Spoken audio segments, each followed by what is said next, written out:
আসসালামু আলাইকুম এভরিওয়ান, আমি রুনা বলছি নাটোর থেকে। আদিবা লাইফস্টাইলে আপনাদের সবাইকে স্বাগতম। দেশে বা বিদেশে যে যেখান থেকে দেখতেছেন, আশা করছি আল্লাহর রহমতে আপনারা সুস্থ এবং ভালো আছেন। আল্লাহর রহমতে আমি অনেক সুস্থ এবং ভালো আছি। আজকে একটা নতুন ব্লগ নিয়ে চলে আসলাম। আশা করছি আজকের ব্লগটা আপনাদের কাছে অনেক ভালো লাগবে।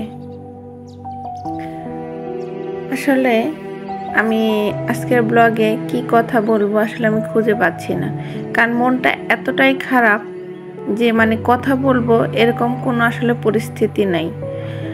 এই জন্য দেখবেন আপনারা খেয়াল করে যে আমি কয়েকদিন ধরে ভিডিও আপলোড করি না, কারণ সবসময় মনের ভিতরে একটা টেনশন কাজ করে যে আল্লাহ কি আমাদের বাংলাদেশের উপরে এতই নারাজ হলো যে একের পর এক বিপদ দিতেছে, বিপদ একটা না কাটিয়ে উঠতেই আরেকটা বিপদ দিয়ে দিল আল্লাহ। আসলে এই পরিস্থিতি আমাদের বাংলাদেশের জন্য কতটা যে ভয়াবহ রূপ নিল আসলে সেটা বলে বোঝানো যাবে না। এই সময় যারা বন্যার মধ্যে আছে একমাত্র তারাই জানে যে কতটা কষ্ট হইতেছে। বিশেষ করে ছোট বাচ্চা যারা আছে তাদেরকে দেখা যাইতেছে এতটা কষ্ট দেখলে লাগতেছে, আমি বলে প্রকাশ করতে পারবো না। যখন দেখি ছোট বাচ্চারা পানির মধ্যে আটকা পড়ে গেছে বা কোনো একটা অবস্থায় আছে, তখন আসলে চোখের পানি আটকে রাখা যায় না, এমনিতেই চোখের পানি আসলে চলে আসে। আসলে সব কিছু এইসব নিয়ে আসলে চিন্তা করে মনটা খুবই খারাপ থাকে সব সময়। কোনো কাজেও মন বসে না। আবার দেখা যায় আমি যে ভিডিও করব সেই ভিডিও এডিটিং করব, আসলে এমন মনের বলে না যে মনের শান্তি না থাকলে কোনো কিছুই ভালো লাগে না। সো এখন আসলে এরকম একটা পরিস্থিতি হয়েছে যে আসলে সবসময় নিউজ দেখতেই ভালো লাগে, এছাড়া আসলে কোনো কাজ করতে ভালো লাগে না। একটা সময় ছিল যে আমি নিউজ টক শো এগুলো কিন্তু পছন্দ করতাম না তেমন একটা, অনেকক্ষণ বসে থেকে যেগুলো দেখবো এরকম ধৈর্য হতো না। আর এখন ছাত্র আন্দোলন যখন থেকে শুরু হয় তখন থেকে দেখা যায় নিউজ ছাড়া অন্য কোনো কিছু আর দেখাই হয় না, অন্য কোনো কিছু দেখতে মনও চায় না কখনো।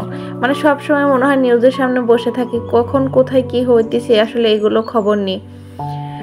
আর বিশেষ করে আমি তো বিভিন্ন জায়গায় থাকছি, এই জন্য আসলে দেখা যায় আমার বেশি একটু খারাপ লাগতেছে।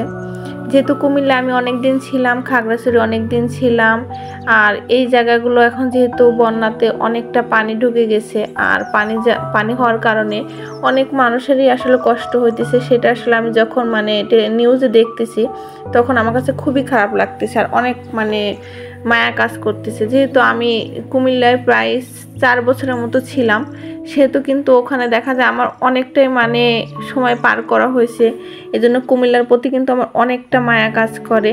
আর যখন আমি জানতে পারলাম যে কুমিল্লার আসলে এরকম পরিস্থিতি, তখন দেখা যায় কি আমার মনের ভিতরে অজান্তেই কেমন জানি চোখ দিয়ে পানি চলে আসলো, আর এই জন্যই মনটা খুবই খারাপ। আর আমি আজকে কি ভয়েস দিব আসলে আমি খুঁজে পাচ্ছিলাম না, আর আমার কথাটাও কেমন জানি জড়িয়ে যাইতেছে। যাই হোক, সব কিছু আমাদের চলতে হবে।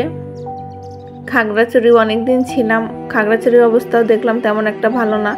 তবে খাগড়াছড়ির থেকে আমার মনে হয় কুমিল্লা, নোয়াখালী, ফেনী এই জায়গাগুলোতে একটু বেশি সমস্যা। তারপরও আল্লাহর কাছে একটাই চাওয়া, আল্লাহ সব কিছু জানি ঠিকঠাক করে দেয়। আসলে আমাদের বাংলাদেশ এমনিতে অনেক ছোট দেশ, আর এই দেশের মধ্যে আসলে এত দেখা যায় কি একের পর এক যদি বিপদ আসে তাহলে আসলে আমরা যে কিভাবে কি করব জানি না। তবে আল্লাহর উপর ভরসা রেখে আমাদের সব কিছু মানিয়ে নিয়ে জীবন যুদ্ধটাকে চালিয়ে যেতে হবে, আর কিছুই করার নাই এখানে। আল্লাহ চাইলে সব কিছু ঠিক হয়ে যাবে, আর আল্লাহ যদি দেখা যায় কি না চায় তাহলে আসলে কোনো কিছুই ঠিক হওয়া সম্ভব না। এজন্য আমাদের একমাত্র ভরসা আল্লাহ। সো আল্লাহর কাছে আমরা সবাই মিলে প্রার্থনা করি জানি সব কিছু আল্লাহ ঠিক করে দেয়, এই দুর্যোগ থেকে জানি বাংলাদেশকে রক্ষা করুক। আপুদের সাথে কথা বলতে বলতে অনেকগুলো আসলে কাজ করে নিলাম। প্রথমে আসলে আমি পুঁই শাক ভালো করে কেটে পরিষ্কার করে ধুয়ে নিলাম, তারপরে চিংড়ি মাছ পরিষ্কার করে নিলাম। তারপরে তোমাদের ভাইয়া আনারস খেতে চাইছিল, বললো যে আনারস কেটে দাও। আনারস খেয়ে আমি নামাজ পড়তে যাব, মসজিদে যাব। তো ওই জন্য তোমাদের ভাইয়াকে আনারসটা কেটে দিলাম, কেটে দিয়ে একটু রান্না করতে রান্না উঠিয়ে দিলাম, রান্নাটা শুরু করে দিব এখন। প্রথমে আমি একটু মুরগির মাংস রান্না করে নিব আর চিংড়ি মাছ দিয়ে পুঁই শাক রান্না করে নিব।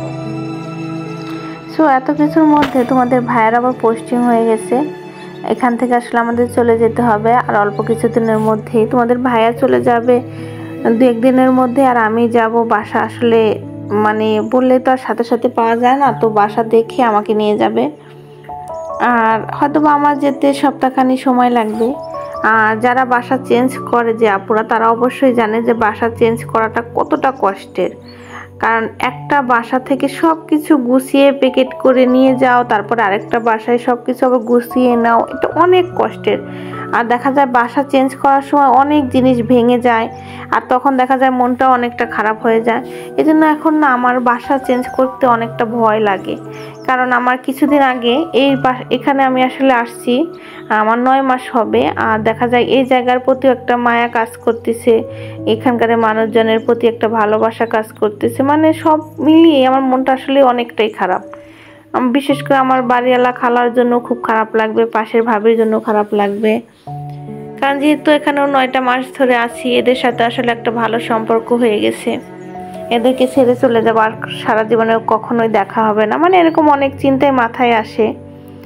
দেখা যায় কি এক এক সময় এক এক জায়গায় যাই, অনেক ভাবিদের সাথে পরিচয় হয়, তারপর দেখা যায় সেখান থেকে চলে আসি, তাদের সাথে আর কখনো দেখা হয় না।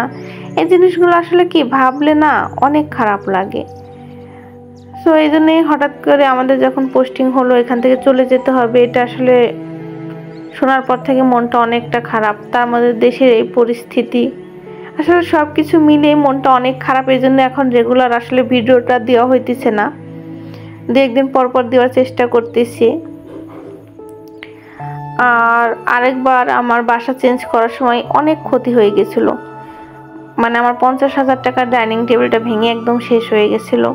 সব কিছু মিলে আবার মনে হইতেছে এবার বাসা চেঞ্জ করার সময় আবার কি ভেঙে যায় না যায়, আসলে সব কিছু মিলে একটা টেনশন কাজ করতেছে। আর সব কিছু আবার গুছাতে হবে আমাকে, এইসব আসলে 2টা যেহেতু ছোট বেবি আছে, 2টা ছোট বেবিকে নিয়ে সব কিছু গুছিয়ে নেওয়া আসলে অনেক কিন্তু কষ্টের। কারণ আমার বেবিগুলো যেহেতু অনেক ছোট, আর ওদেরকে নিয়ে মানে কোনো কাজ করতে গেলে অনেক আসলে ঝামেলা পোহাইতে হয়। তাই তো আমি অনেক টেনশনে আছি যে 2টা বেবিকে সামলে রেখে কিভাবে কি করি, মানে কিভাবে সব কিছু গুছিয়ে নেই। এর আগে যেহেতু বাসা চেঞ্জ করার সময় আমার ছেলেটা ছিল না, তবে এবার আমার ছেলে আছে। আগে তো মেয়ে ছিল একটা, ওকে নিয়ে আসলে করা সম্ভব ছিল, এখন ছেলেকে নিয়ে আসলে কিভাবে কি করবো এটাই বুঝতেছি না, যেহেতু আমি একা। আর কাজের খালাকে দিয়ে আসলে ওইভাবে কাজ করা দেখা যায় হয় না নিজের মনের মতো। আসলে নিজেকেই সব কিছু মনের মতো করে গুছিয়ে নিতে হবে, না দেখা যায় কি গুছানো একটু ভালো না হলে সব কিছু আসলে ভেঙে যায়। বিশেষ করে দেখা যায় কি কাছের জিনিসগুলো, এগুলো খুব সাবধানে নিতে হয় বাসা চেঞ্জ করার সময়। আর আমাদের আসলে কি বলবো, প্রায় 1.5-2 বছর পর পরই বাসা চেঞ্জ করতে হয়, এক জায়গা থেকে আরেক জায়গায় যেতে হয়। আসলে এইভাবে আমাদের জীবনটা পার করতেছি, আর কিছুই করার নাই। সো এতক্ষণ আমার সাথে থাকার জন্য সবাইকে ধন্যবাদ। আর আমার ভিডিওটা যদি ভালো লেগে থাকে, যারা এখনও সাবস্ক্রাইব করেন নাই, প্লিজ ভালো লাগলে সাবস্ক্রাইব করে আমার চ্যানেলের পাশে থেকে যেতে পারেন। আর যারা সাবস্ক্রাইব করে আমার চ্যানেলের পাশে আছেন তাদেরকে আবারও ধন্যবাদ। আল্লাহ হাফেজ।